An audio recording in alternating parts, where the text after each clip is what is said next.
Now on Sports Talk, it's SC Wild with Major Billy Downer of the Department of Natural Resources. Major Downer is here to take your questions about the great outdoors in South Carolina. Give him a call at 888-898-2525. It's SC Wild from DNR on the Sports Talk Radio Network. Okay, we shift gears from talking football here at Newberry College for another visit with our good friend Major Billy Downer from the Department of Natural Resources, another edition of SC Wild on Sports Talk. If you have a question, you might have a question about the topic that the Major is going to be discussing here in a moment, having to do with deer season. 800, 888, I'll get my number right, 888-898-2525, 888-898-2525, South Carolina Education Lottery lucky number to reach us on Sports Talk and SC Wild tonight. We welcome in Major Downer, and first of all, great to have you with us once again. Let's begin, before you get to your topic, about the weather and the situation around the coastal area and the PD area and that part of the state, and what you guys at DNR have been dealing with, and any words of wisdom that you have for listeners. Absolutely. So, Phil, the department, along with SLED, the State Law Enforcement Division, Probation, Parole, Pardon Services, the State Highway Patrol, have all been working since Monday with the State Emergency Management Division to prepare for the possible effects from basically Tropical Storm Debbie. Whether it remains at tropical storm strength or just a storm, it is certainly we've already been feeling the effects from the rain, and parts of Charleston have already had over 12 inches of rain for sure. And we all know, if you're from Charleston, you know that an inch of rain downtown floods anyway. So 12 inches is just that much more. Fortunately, we haven't really seen a big storm surge. Tonight, as the storm begins to move back into the state, what we've seen is the storm's going to be hitting a lot of the rain effects going to be more northerly, northeastern from what we'd originally thought. So a lot of rain on the South Carolina, North Carolina coastline. So that's going to put flooding in the Lombard River. And, of course, then we're going to be watching the PD for flooding next week as a result of that. So we'll still be waiting to see kind of what happens there. But that's where we are right now. We've got officers working with Highway Patrol and working with local law enforcement and local EMD officials to prepare for any need that may arise with our boats, that rescues, or just making sure people avoid those water-prone areas. Remember, turn around, don't drown. That's what applies here. If you see water crossing the road, do not assume that you can cross across it. Remember, it may be a foot or 6 inches deep, and then there may be a hole you can't see, and that could sink your whole car. It has happened. People have died in the last during 15, 16, 17, this happened. So we want to say that. Just please be careful. Stay inside. Again, most county offices are closed tomorrow. A lot of businesses are closing to let the storm pass. We'll see several inches of rain over tonight and tomorrow. Certain areas of the PD, upper PD, are going to see upwards of 15 to 16 inches of rain toward Dillon, Marlboro County, upper Horry County, and into North Carolina, potentially. So that's potential. So we'll see where that lies, but that's kind of where we are. Again, just remember, stay inside, stay off the road, and if you get on the road and you see water crossing the road, turn around. Don't cross that water on that road. That's great advice. And the other thing, and we'll get on to the deer business you want to talk about, which is interesting, is that you might get all this rain this week and tomorrow, but in terms of the rivers and the flooding, it could be a few days before that impact hits the state in certain areas where the rivers are swollen. Absolutely. So because the rain forecast has shifted up to our North Carolina and South Carolina border, you're going to see that Lumber River and into the PD basin there, which that's the concern is how far will that rise? We'll have to wait and see. But we're prepared for that. Everybody's watching that. And, again, it doesn't happen tomorrow. It'll happen over the next few days, and then there'll be a cresting, which is where the water hits the point where it's not going to go any higher, and then you'll start waiting for it to subside. All that, as I learned over the last probably 8 to 10 years, is all part of that PD system, which dumps into the Waccamaw, which is then compounded by tides. Mm-hmm. And when there's high tide, every time there's a high tide, that pushes the water backwards. The water can't dump out. So it just slows things down. So it takes time. So we'll be watching this over the next few days. Again, emergency officials are taking a close look at it, and we'll just continue to monitor. Very good. All right, let's turn things over to you because you have a special guest and a topic you want to discuss.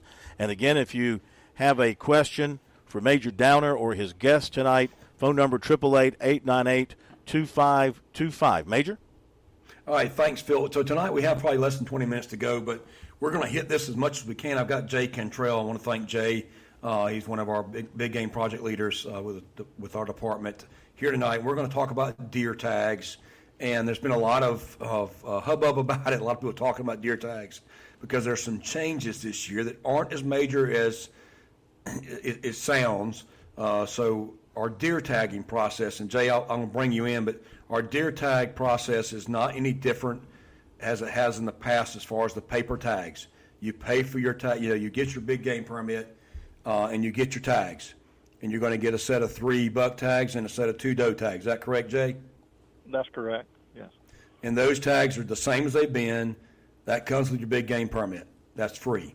If you buy additional buck tags, those are restricted tags, antler tags, which are the same, 4 on one side or 12 inches inside. And you can buy additional doe tags. Again, it depends on your game zone when that opens up, but those tags will still be required to be placed on the deer around the back of the leg through generally the hock back on there on the elbow. The hock there through around the tendon is where generally people put those. But in addition to that, this year we now have an electronic reporting requirement, and that's really easy.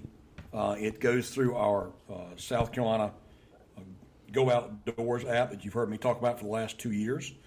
Jay, let's talk about that for a minute. What do you think is, as far as that reporting app, let's go through the rules on that real quick, if you don't mind. Absolutely. Yeah, so, and this will be familiar to some of our folks that are turkey hunters because it's essentially the same system that's been in place for a little while for turkey hunting and for the last year or two for bear hunters. So it's not a new system per se, but it's new to deer hunters. But yeah, the requirements, and this is in law, is that you have to report your deer harvest by midnight on the day of the harvest, or sooner if you're taking it to a deer processor, which a lot of hunters do. But you either have to report it before you leave it with a processor, or by midnight of the day of harvest. And when you get finished with your reporting, you get a confirmation number.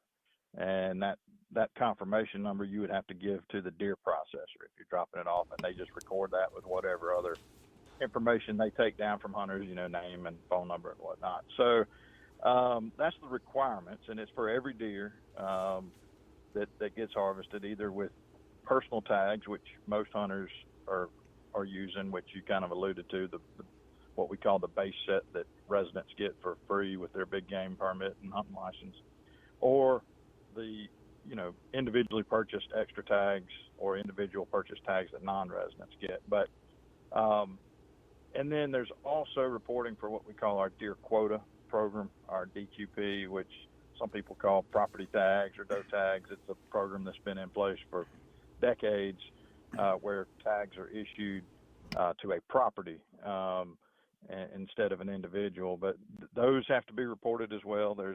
We get into this in a minute, but there's a slightly different path to get into that reporting process. But all the gist is all deer have to be reported now.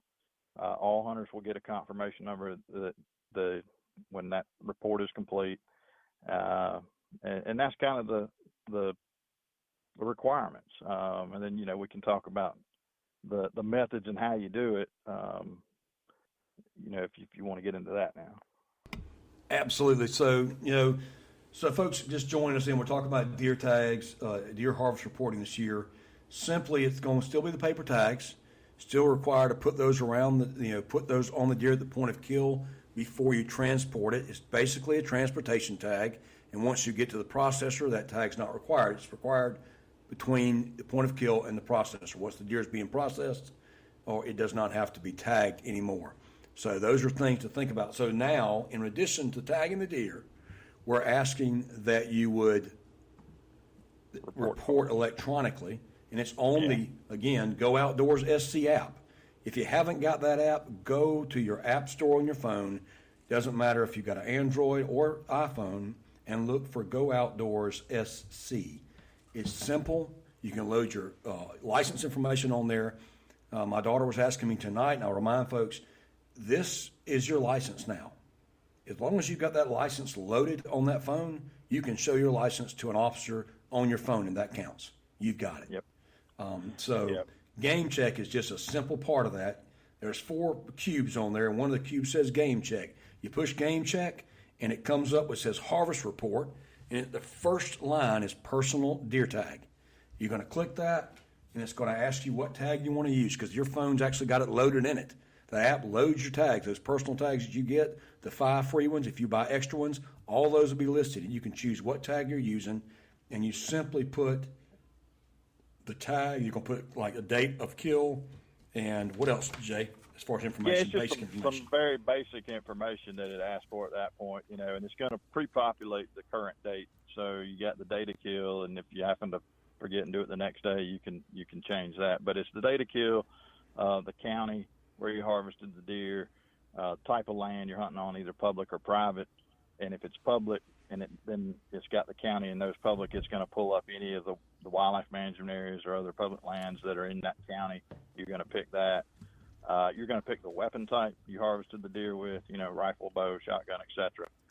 You're going to pick the type of deer, whether it's an antlered buck, a button buck, or a doe. And then you're going to put in, if it's a buck, number of antler points. And that's all that's required. Then there's a couple optional questions after that on bucks for the inside antler spread measurement, or on any deer for the weight of the deer. Again, those are optional for inside antler spread and weight. And on the weight, we don't want anybody guessing or estimating. That's only if you are weighing the deer on a scale. You can put that in there. Same for antler spread, only if you're measuring it. But yeah, it's quick. It takes, if you're using the app, probably 30 or 40 seconds to be done, and then it pops up a confirmation number, and you're good. So we try to encourage people to use the mobile app just because it's the most convenient way to do it. And again, like you said, you've got your license information on there, and there's some other useful information on that app, sunrise, sunset times, and things of that nature. So it's handy to have for a lot of purposes, but it makes harvest reporting super simple. But knowing that everybody doesn't have a smartphone or doesn't want to use it, there's other methods to report. You can go, if you have a computer, there's a website, the Go Outdoors SC that you can access through our DNR website, or there's a dnr.sc.gov/SC game check that'll take you there. There's a text option and a phone option.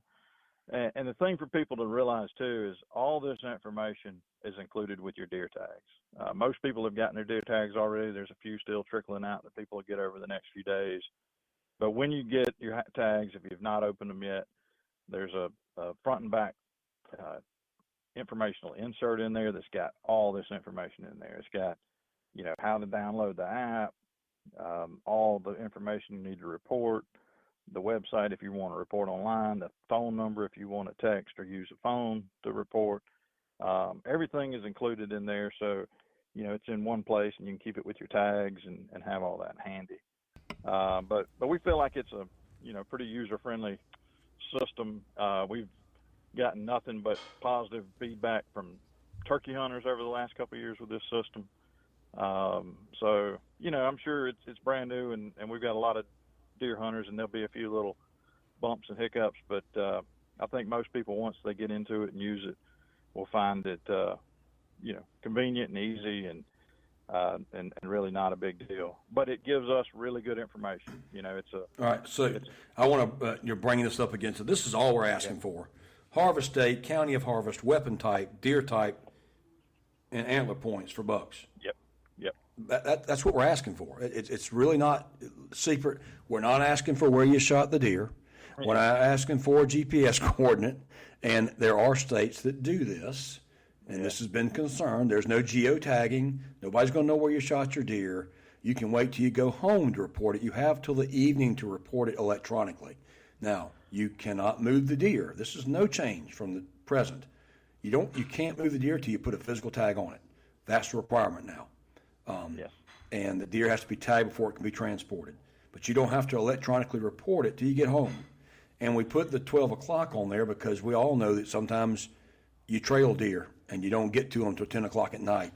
So we're trying to give time for people to report. That makes it, it keeps it, to the day of the kill, but gives you time to report. So those are the main things. Again, remember, the basic pieces are the date, the county of harvest, the weapon type, the deer type, and antler points. And that's just getting good information. From this, our department, our biologist, Jay, and their team will get so much better information about what our deer take is throughout the year. It's going to be a whole lot better than the surveys because it's actually going to be good data. And like our turkey information, Jay, is it going to be available for people to look at just like the turkeys? Yeah, that's another good point. It's real-time data, and so that's another feature of the app. You mentioned when you open the app, there's kind of 4 tiles there, and one of them is digital backpack. And when you click that, you'll see an option down at the bottom called Hunter's Toolbox.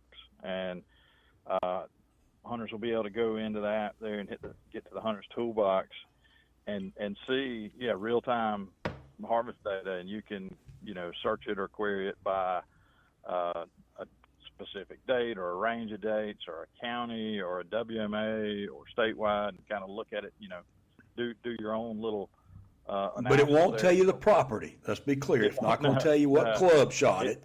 It's going to tell you what county. Down to the county level. Yeah, it gets down to the county level. But it's good, like I said, up-to-date information on what the harvest looks like at a county level or statewide level. So that's been very attractive for turkey hunters. They've gotten, where they really enjoy looking at that and seeing what the harvest is like. Deer hunters will be the same way, to be able to keep up with it. And this is something that, also worth mentioning. Most states have this. We're kind of one of the last states. This isn't new for sure. Right. Yeah, and people who hunt out of state are probably familiar with it. But yeah, it's good information for the public. It's good information for us at a detailed scale. Like you said, previously we'd been relying on postseason surveys to get harvest data. This will give us better and finer detail information on harvest and by day of harvest and time of season. So it's good biological data to manage the deer herd. It's good from the enforcement standpoint with your folks for better enforcement of bag limits. And then it's just, something easy for the public to do and participate in managing the deer herd. So we're excited about it. Again, we don't think it's going to be overburdensome, but it's something new. And obviously that always, creates questions and a little bit of curiosity and anxiety with hunters until they see it and use it. But we feel good about it and think it's going to be a success. Absolutely. So I will say this, folks, if you have questions, please feel free to call in.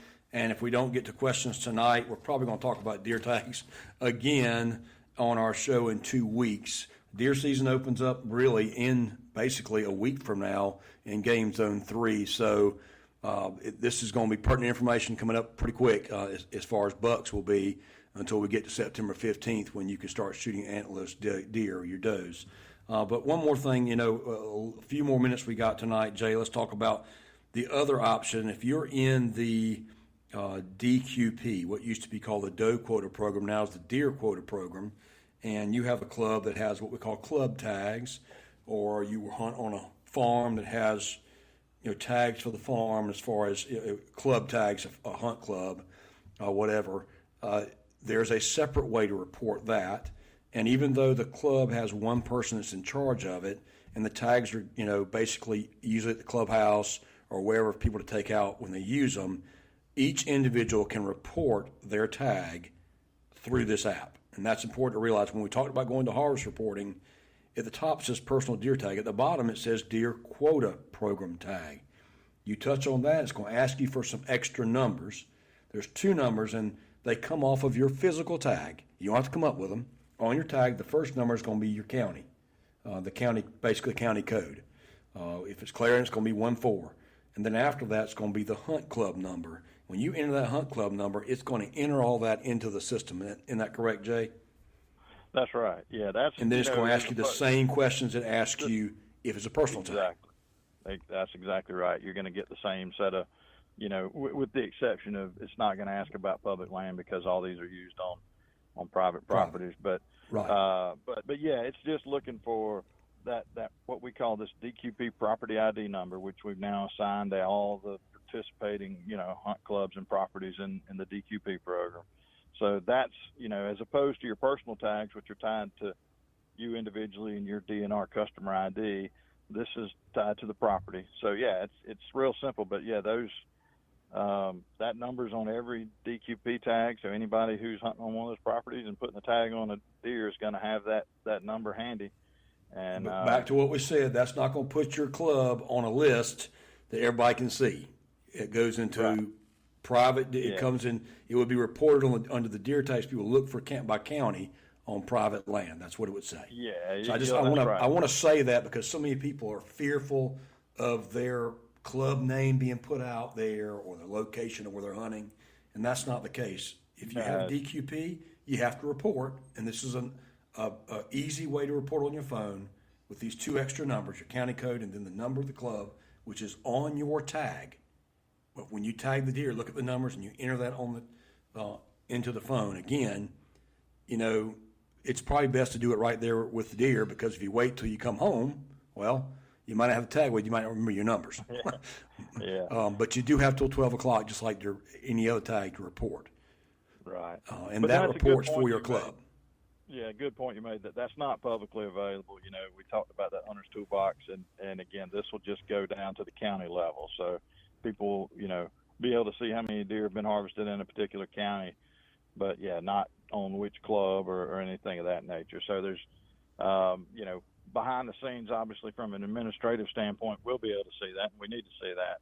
But yeah, as far as publicly available data, it just is at the county level. So, but it's a simple process too. Yes, sir. Yep. I appreciate you being a part tonight. Again, we might invite you back the next time, and if we've got questions, Phil, we'll come back to that and answer those questions in the next show for sure, because I know a lot of people do have questions, and I've had a lot of people asking me about the show tonight, what we're going to be talking about. And just remember, again, electronic tagging is going to be required now, and that's reporting done through your phone. You have to use your physical tag still as always.